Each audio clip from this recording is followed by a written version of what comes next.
Here are 5 random favorite books of mine that I love, even if I don't think they're perfect.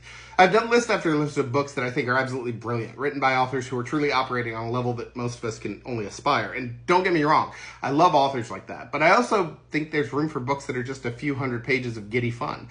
Books that aren't trying to be literary darlings or worldwide phenomenon, but instead just want to make some readers really damn happy. And in these cases, they absolutely succeeded. The Tomb by F. Paul Wilson kicks off the truly delightful Repairman Jack series, following an off-the-grid recluse in New York City who pays the bills by repairing situations, whether that be a mob boss holding obnoxiously loud parties, a murder that the police don't seem to have any interest in solving, or an apocalyptic battle for all of reality by a pair of cosmic entities. Yeah, that last one's what makes this series sing. All of these pulpy fun stories are set against this supernatural cosmic horror background that ties all of these books together. And while not all of the entries are excellent, it's a delightful series I've always had fun with. Next, the Stephanie Plum series by Janet Ivanovich.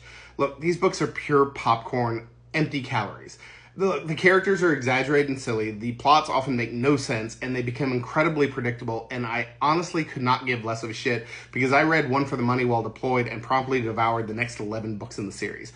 They follow this woman from New Jersey who turns to skip tracing as a way to pay the bills, and the Stephanie Plum books are an absolute joy, even if they are just really dumb sometimes. For the next course, might I recommend Vampires by John Stakely, a book about vampire hunters paid obscene amounts of money by the Catholic Church, mostly due to their aggressively abbreviated life expectancy.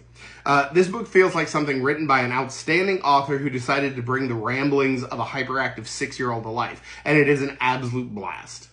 Next, it is very hard to explain just how wildly bizarre An Envy of Angels by Matt Wallace actually is, but here's the elevator pitch. A catering company of master chefs who earn their pay serving supernatural entities is hired for a demon convention and are tasked with butchering and serving an angel at the banquet. They don't want to do that due to the whole, eternal damnation thing, so they try to find a good angel flesh alternative, which turns out to be...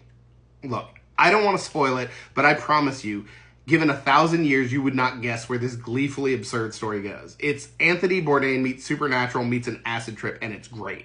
Finally, let's wrap up with Ryan North's How to Invent Everything, an instruction manual on how to basically invent civilization wrapped in a delightful satire candy coating. And it's not really a fiction story. Instead, it's chapter after chapter about how to invent fire, antibiotics, charcoal, beer, masonry, forges, the internet, so many other things, all in the guise of a time machine owner's manual appendix meant only to be read if the machine breaks and you're stranded in the past.